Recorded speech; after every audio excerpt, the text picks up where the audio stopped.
Fiancé wants me to convert. I don't want to. Throw away as he follows my main account. I've never posted on the sub before, so please delete if not allowed. Hi, F35, and my fiancé, Todd M41, met over a decade ago, and we have a mutual friend group. We started dating last year and got engaged last month. Generally speaking, he treats me like a queen. He spoils me a lot, and I always appreciate it. He's usually respectful and kind, communicative and patient with me. This started to change, and I want to say it started to change once the ring was accepted. I need to be clear, I don't care much about getting married. I am perfectly fine without it. My parents aren't married, but they have been in love and together for over 40 years. My siblings are all but one unmarried, but in seemingly happy relationships each at least for 5 years. But Todd is Christian and is of the mind that two people eventually need to get married to be happy. We talked about it at length both before we were a couple and after we started dating. I was clear that I don't want or need a ring, but if it's important to a partner I come to love, then whatever. I will do a small wedding. He was overjoyed when he proposed, and I said yes in front of pretty much everyone in our little world, but later said that I didn't seem excited enough and it felt like I didn't want to marry him. I said I love him, and if he wants a marriage then sure, but to say I want to marry? I mean, I know he wants to, and if that's what he wants, and since it doesn't matter to me either way, the math was easy. Let's get married. I said it sort of jokingly to lighten the mood, but he didn't like that at all, and nearly every other day he would find a way to ask me if I really wanted to marry him, or he would simply say that he feels like I don't. I suggested couples therapy as it seems to really be on his mind and troubling him, and he said he's done therapy before and doesn't need to do it again. Then last week, on our usual date night, he said he had something really big to ask me. Call it a favor if that makes it better, and asked me to come to his church and get baptized. I stared at him. I am atheist and have been since I was in my mid-20s. He has known that for years, and we've always been respectful of each other's beliefs. I told him I couldn't do that. Baptism is supposed to be sacred and with a true heart for that faith, and I simply would be a liar if I said I wanted to live for his God because I frankly don't. He argued that it's just splash of water and some words, and since he wants it before our wedding and I don't care about religion either way, this should be easy. I refused again, explaining that I do care about religion. My majors were world religions and anthropology. I care a lot, and it would be dishonest to his God and our community for me to dedicate my life to his religion outwardly but not inwardly. I said it felt disrespectful to his faith and the people who truly live it. He got angry with me. Oh, so you're okay disrespecting me though? And when I asked what he meant, he said to drop it and change the subject. I pressed more, but he raised his voice. I said drop it, loud enough for others to turn and look at us. He'd been robotic around me since. Days up in his study all night, sleeps on his study couch, goes to every service and event/gathering his church has, which is most weekday nights and Saturday morning as well as Sunday, and has been inviting me to every single one. He hadn't done that since we started dating. He did it, then I said I respect his beliefs and will go to something like a wedding or christening or baptism, but not a simple service or event. When he asked me just a few minutes ago tonight, I reminded him of the above, and he just dropped into our couch and sobbed, and when I went over to comfort and talk to him, he pushed me away and left muttering something about running late for service. His sister, Esther, texted me to ask what happened, and I gave a brief summary, and she texted back that I am being a jerk and one service isn't going to make me burst into flames, and it's important to Todd. So am I being a bonehead? Am I crazy to think that this pressure is a deal breaker? I do love him, but this version of him is not only a stranger to me but a weight on me. But aren't people supposed to work through that hard stuff to get on in a relationship? Edit to update. He texted me a few minutes ago saying when he gets home he wants to have a serious talk. I explained that my best friend is over so it will have to wait, and he replied, no. Tell her to leave. Give her my love, but this is serious. I talked with my bestie, Bessie, F35, and read some of the comments here and told him no indeed. He can go home to his parents, and he is welcome to come in and pack a bag and leave because Bess is here for me right now, and I need her here for me right now. He hasn't responded. Edit to respond to things that have come up a lot either in messages or comments. He has never raised a hand to me. He would never, and if it's not for the reason I used to think, that he's not an a-hole, it would at least be because I am a military brat. Both parents. So not only am I trained to defend myself well, but my parents would not take kindly. A lot of people brought up kids. I can't get pregnant. I did want kids and then this happened. So now I'm okay with the idea of not having any. He said he was okay with that too, and we talked about just being dog rescue people. My family likes him. My father, a pastor, loves the guy. But no, I haven't told him about this yet. He is non-denominational and goes to a mega church in our state. Literally thousands of people. No, it is not a requirement for marriage at his church for me to convert. Ada has no consensus bot. OOP was NTA. Relevant comments. OOP lists all the stuff she has done for him to a downvoted commenter. Just to be clear, what doesn't count as stuff for him? Is it that instead of paying a fraction of his college costs for this upcoming semester, I covered it all for him? Is it that I gave him my old car when his car broke down and transferred it to his name without him paying a dime? Oh, hold on, I know. It's because I cook for him every weekday when I am home, do our grocery shopping so he doesn't have that on his plate. Let him move in rent-free because he couldn't afford to renew his lease, and even got a he shed out back for him out of my own dime, so he has a place to decompress and paint. No, not that. I should have funded his whole mission trip last year instead of half. Is that it? Oh, I know what you're talking about. It's that I do the majority of the housework so he can focus on his degree. Now you probably just mean that I took the time last year to find his undergrad college years buddies and flew his mother in for his 40th birthday, had it catered, decorated, and hired a bartender. Or is it more basic, like the fact that when he went vegan, I switched up my whole lifestyle and only eat vegan when out and about and purged all non-vegan items not for the dog from the home? Thank you, because actually I am now seeing I do so damn much for this man, and he should treat me like a queen because I treated him like a king. This was eye-opening. 295 Phoenix. NTA time to break up. But dang, I love how so many Christians take their religion less seriously than we do. An insincere baptism is indeed disrespectful, yet so many Christians want non-believers to do it. OOP. This is what confuses me most. If it's such an important part of his life, how is he okay with me lying and insincerity, devoting my life to Christ? I am not against people who have faith, but those that I know who do, truly do beyond platitudes and the mainstream, are kind and loving and would be offended so much if someone faked it and lied about it and went through sacred rites and the like. It doesn't make sense why he keeps switching sides on it. Utter_cockwimble. No, it's a ploy. Oh, just get baptized. It's not serious. Just some water and some words. Oh, please come to the service. The pastor really wants to meet you.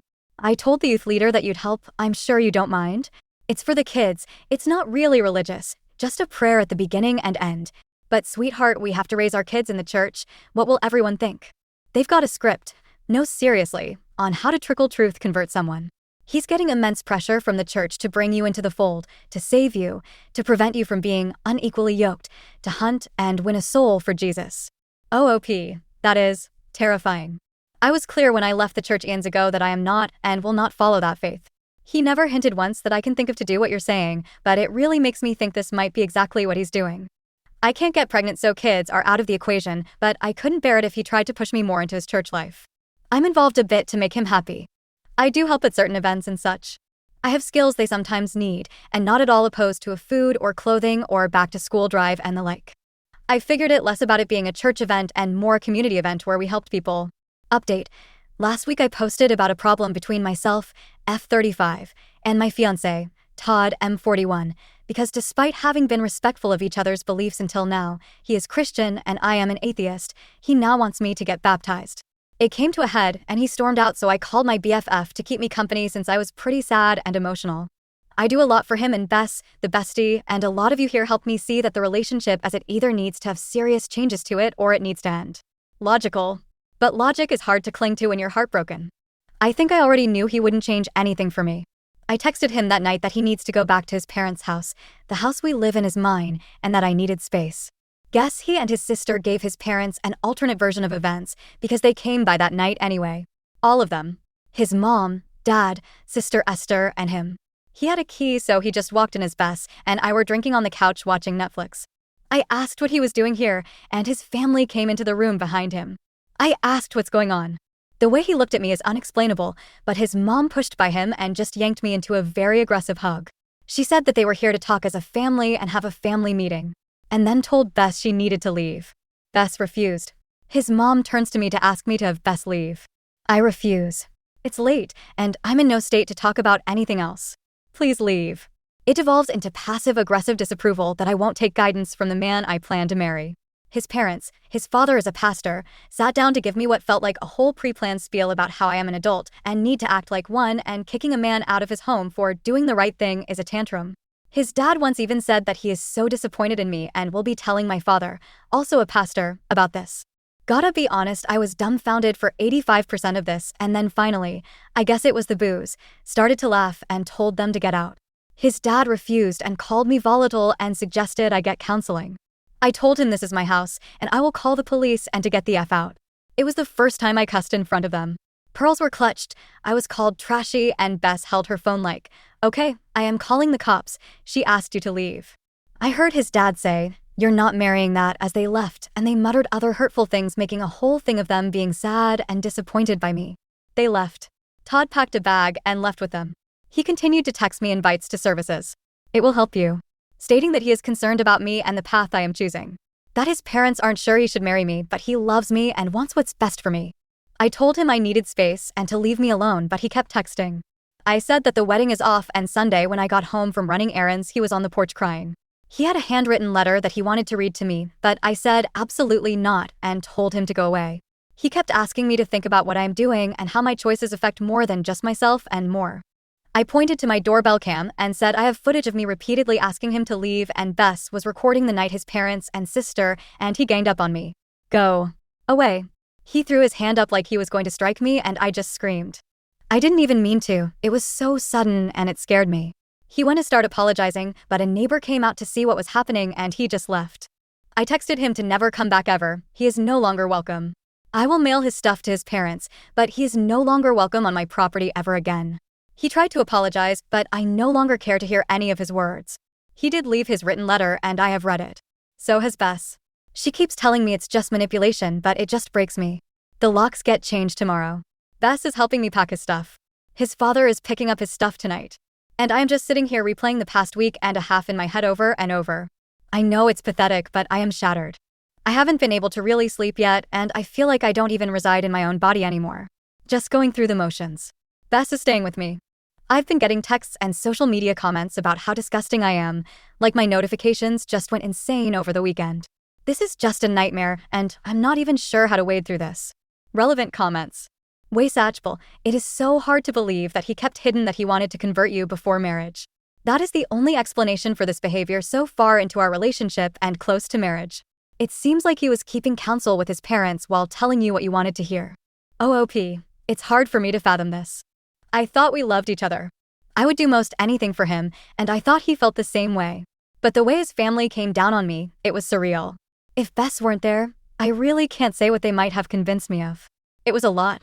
They were all basically echoing the same sentiments and making it out that I was deranged and stupid and more. I didn't let them see my tears, but it was a devastating tirade of attacks, and I was so tired and so in my feelings that it was all too much.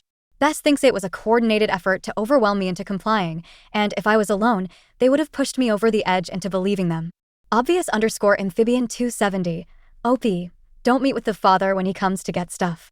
Pile that stuff in the yard and let daddy haul it away. As for people blowing up your phone, block every last one of them. OOP, Bess is here with me and she will meet him at the door. All Todd's stuff is boxed up out front. So if all goes to plan, I won't even have to see the guy. If not, the people who live in proximity are keeping an eye out. Sparkleoblitter, why don't you post the footage on social media? From the parents bombarding you to him coming back and trying to strike you. Show them the truth. You have the footage. OOP, Bess shares your enthusiasm for this option. I am too. Tired/stressed/hurt to even deal with that. I want to speak with my parents first, make a plan, really be able to make the steps forward that I need. I am so empty but angry, but sad, but 1,000 other things. I'm just not in a state where I trust my own judgment right now. Posting it is something that can't be taken back. So if I do, I want to be sure and above reproach. Update 2. I want to start with I am mostly okay now. I am safely at Bess's being fussed over by her hen nest and finally have been able to sleep and eat somewhat normally. Todd's father was on my doorstep again not long after my last post. Bess told him through the door that everything he needed was right there and to grab it and leave. He got mad, demanding I come out to speak with him, calling me a cowardly and sick woman and other insults. Bess just said he can save it for the camera because I am not there. I was. And he just loaded his car, said he would pray for me, and left. We thought that to be it, but then a couple knocked on the door. I don't know them personally, but I do recognize them as from Todd's church, so I kindly explained that we've broken up and to reach out to their pastor to find him. They then told me they are here for me and asked to be invited in. I said no. The guy asked me to please not be inhospitable, exact word, TF, and I said that this will be the last time I politely ask them to leave. So they left. I ordered no trespassing signs online, but the next day a different couple from the church pulled the same stunt except this time the guy was aggressive. He used my birth name, I changed it legally 4 years ago, and argued with me through the door cam, and his wife kept trying to beg me to keep the peace and come out to talk. I refused. A week after that, Todd was back, but my dad was over. He had heard about the situation and oddly enough was trying to convince me to come stay back home for a bit. When Todd was outside, Dad stepped out. Dad's retired military and very tall and ordered Todd to leave. That's when Dad asked again for me to come home, so I compromised that I would go to Bessa's. While I was away, Dad would check on the house and take in packages and put the no trespassing signs up. He also added cameras and came over to Bessa's to make sure I had the app synced. After a few days, I don't know how to explain it, but I just felt cooped up, so Bess and I went with a mutual male friend, Sam, M35, for drinks. Todd was there. He walked in about an hour after me and Bess. Sam spotted him first and got up, blocking our booth from him. He saw us and went to the other side of the bar and just sat for a while. Sam and Bess asked me if I wanted to leave, and I did, so we went next door. Todd showed up soon after. We moved to the pub next door, and same. It happened 4 separate times, and Bess recorded it each time. Sam drove us around a bit, and we needed to be at a different bar miles away, and Sam asked me if I had checked my stuff. We went through my purse and found nothing, but I remember that my location was on an app one shared with friends and family. I removed Todd from it and texted a few others to say I was turning my location off, and did. I checked my cameras, and sure enough, Todd was parked on the street right in front of my house. He stayed there for over an hour. Sam convinced me to call the police. I could see they talked with him, but it didn't pick up audio that far out. Todd left without incident. I made a full report with recordings the next day. I was told that he did nothing illegal, and he's allowed to exist in public spaces, and that night he was on the street, not my property, so he's off the hook there too. He never approached me. He never spoke to me. He did nothing wrong. So they can make the report, but no charges are available to me. The cop who told me all this was very condescending, and he seemed to just want to be done with me, so I left. About a week later, I had recordings of him coming to the same parking spot in front of my house 4 times and just sitting there. Then, that Friday, he showed up at the bar Sam works at. Sam had him tossed out, but he refused, and so Sam had him legally trespassed. But when the cops came around, Todd argued that Sam is a bigot and he is targeting him for his faith, and he is friends with my wife, who is atheist. He got a warning but left on his own. I've been with Bess the whole time, but now I think I have to tell my dad, as he's still showing up at my house. Bess is helping me find a lawyer to help since the police haven't been taking me seriously. This is just so effing insane. It doesn't even make sense. Sam put no trespassing and no soliciting signs on my property, and I am digging into my savings to get a fence up. I can't believe this is my life right now. Edit. So sorry. When Todd came around one time, a neighbor of mine who knows what's been happening went up and told him I don't want him there and asked him to leave, and Todd shoved her down to the ground and raised a fist like he would strike her, but then drove off. I have the footage and sent it to her in case she wants to press charges. Relevant comments. OOP might be in danger if she stays in the area. OOP. It's why I tried to go to the police, but they aren't doing anything. The best I can do right now is not be in the predictable spaces I used to go to and try to prepare to move. Does the police have the footage from OOP? OOP. The police have everything. I have an ongoing email thread with the SGD complete with links and folders and all the footage and photos I have. They haven't done anything and say that if my neighbor presses charges, they have the footage on file. Commenter. What country/state are you located in? That could have a lot to do with stalking laws that vary from place to place. If you're in a place that has good stalking laws, take your evidence to the Women's Advocate for Domestic Violence. OOP. I am in a southern state of the USA. I am learning from talking with people that it's not uncommon that police aren't all that helpful in cases like this.